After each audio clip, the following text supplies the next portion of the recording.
Bien, línea de pobreza, igual que en la anterior, es una línea que divide a la población en dos. Los que son pobres y los que no son pobres.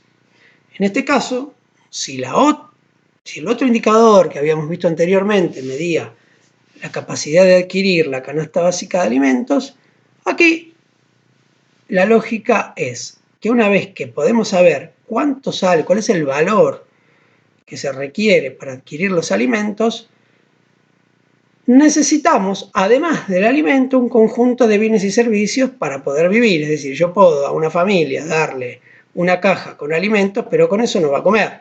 Requiere casa, gas, los niños tienen que ir al colegio, hay que viajar, etcétera, etcétera. Todo eso equivale a lo que nosotros llamamos la canasta básica total que tienen aquí. Así que canasta básica total es igual a la unidad de adulto equivalente más un conjunto de necesidades consideradas esenciales. Bien, para calcular la línea de pobreza es necesario contar con el valor de la canasta básica de alimentos y ampliarlo con la inclusión de bienes y servicios no alimentarios, vestimenta, transporte, educación, salud, etc. Con el fin de obtener lo que vamos a llamar la canasta básica total. ¿Cómo se amplía entonces el valor de la canasta básica alimentaria hasta incluir el valor de bienes y servicios? Esto no ha sido históricamente una selección sencilla. Se toma un indicador que es la inversa del coeficiente de Engel, facilita el indicador el cálculo, quizás para ustedes, para muchos, se les represente incompleto, bueno, en fin, aquí el objetivo será comprender cómo se mide. Luego las interpretaciones pueden ser discutidas en el aula y está bien hacerlo. Bien, Engel fue un matemático y estadista alemán que en el siglo XIX estudia la relación entre ingresos y gasto en alimentos.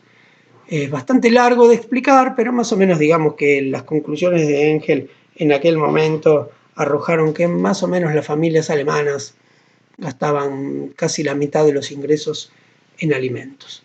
Y esto, que se puede resumir como la relación entre gastos alimentarios y gastos totales, nos permite hacer el análisis inverso. Es decir, si Engel había deducido que más o menos la mitad del ingreso se gastaba en alimentos, ahora si sabemos cuánto gastamos en alimentos, podemos multiplicarlo por 2 y saber cuánto requiere una familia para poder, además de comprar el alimento, sobrevivir. A eso se le llama inversa del coeficiente de Engel. Podemos discutirlo luego en el aula o pueden indagar esto en distintos sitios de internet. Pero lo importante es que comprendan que hay un índice que se llama inversa del coeficiente de Engel que se multiplica por el valor de la canasta básica total, de la canasta básica alimentaria, y obtenemos el valor de la canasta básica total. Bien, aquí en el gráfico podemos ver, primero, en la primera columna, el valor de la canasta básica alimentaria. En la segunda, donde dice inversa del coeficiente de Engel, cuál es el coeficiente que utiliza el INDEC para calcular la canasta básica total, y luego el resultado. Es decir, insisto, volvemos con una desactualización que es adrede a propósito de que ustedes luego lo puedan hacer por su cuenta. En enero del 2017, la línea de indigencia, es decir, el valor de la canasta básica alimentaria, era de 1.789,15, el coeficiente de Engel era de 2,41, el valor de la canasta básica total o de la línea de pobreza fue 4.311. Y en la misma línea que veníamos diciendo antes, fíjense cómo ha pasado el tiempo y ha aumentado la canasta básica total a propósito del aumento de los alimentos y de los servicios básicos. ¿Cuál es la fuente de información para elaborar la línea de indigencia y de pobreza? Lo que se llama Encuesta Nacional de Gastos de Hogares, Antiguamente se llamaba encuesta permanente de hogares, pero básicamente el INDEC va actualizando con una encuesta de representación nacional, va actualizando el valor de la canasta básica alimentaria.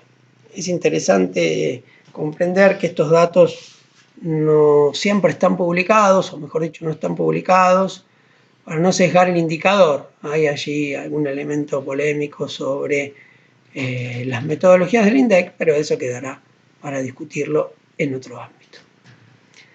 El 2018, insisto, deberán actualizar estos gráficos. Podíamos ver en hogares una incidencia de hogares pobres, indigentes de 4,8, es decir, 4,8% de la población no tenía ingresos para adquirir la canasta básica alimentaria, y a esto hay que sumarle un 18,6% más, que eran personas que podían adquirir la canasta básica alimentaria, pero no llegaban a cubrir el conjunto de bienes y servicios. Por eso se los llama pobres indigentes y pobres no indigentes. Entre este 4,8 y este 18,6 sumaban más o menos 23% de personas que o no tenían acceso a los alimentos o no tenían dinero para cubrir la canasta básica total, es decir, eran pobres. En el otro vemos la misma medición, pero ya no de familias, sino de personas. Muchas veces la medición de familia sesga la proporcionalidad de personas, sobre todo si hay familias numerosas. Entonces, cuando teníamos que en el gráfico anterior los pobres indigentes eran 4,8, aquí los pobres indigentes son 6,7. Y los pobres no indigentes son del 25,3, es decir, que entre ambos sumaban casi 32%, y este es un fenómeno que van a observar muy comúnmente. Cuando uno analiza personas, aumenta la proporcionalidad de familias, y cuando uno analiza niños, aumenta mucho más. El fenómeno de pobreza es un fenómeno que castiga principalmente a los niños.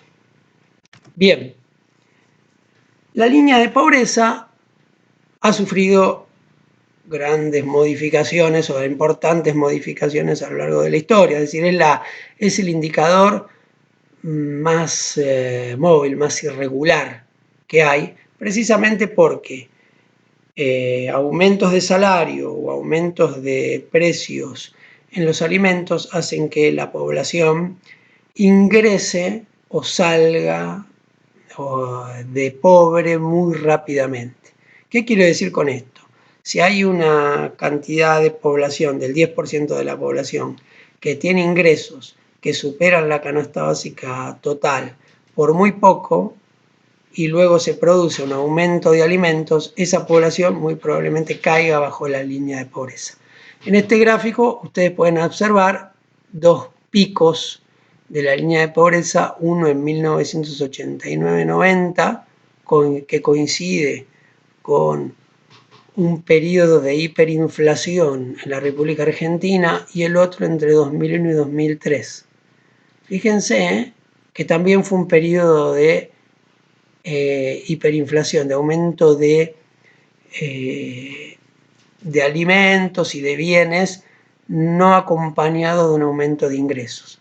De hecho, en el 2003 la línea de pobreza superó el 50%, y en el 89 estuvo allí nomás por abajo.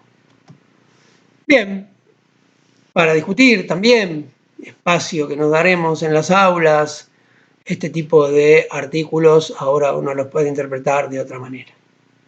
También es un artículo que tiene un año aproximadamente. Dice: la inflación mayorista fue del 4,6%. Dice arriba: en los últimos 2 meses acumula un incremento del 72,6%. Este tipo de noticias hacen que la línea de pobreza se haga más onerosa, es decir, ahora es más caro son los alimentos, y hay allí una proporción de la población que cae bajo la línea de pobreza y se transforman pobres, pero a veces en términos de días, de semanas. Otro artículo del 21 de febrero de 2019, la canasta básica aumentó 55,8% en 12 meses. Bueno, dice una línea de pobreza cada vez más alta. ¿Qué quiere decir eso? Aumenta el valor de los alimentos, de los bienes y servicios, y la población cae, o una proporción de la población que antes no era pobre, ahora sí se ha transformado en pobre. Dice ahí, para no ser pobre la familia con un solo hijo tuvo que reunir 21.051 pesos con 65 centavos en enero contra los 13.513 que precisaba un año atrás. Bien, ¿cómo impacta esto en el sistema de salud? Deberemos verlo entonces en las clases teóricas, en las clases áulicas. Bueno, aquí termina el primer teórico virtual. Vean el segundo donde analizamos otra forma de medir pobreza.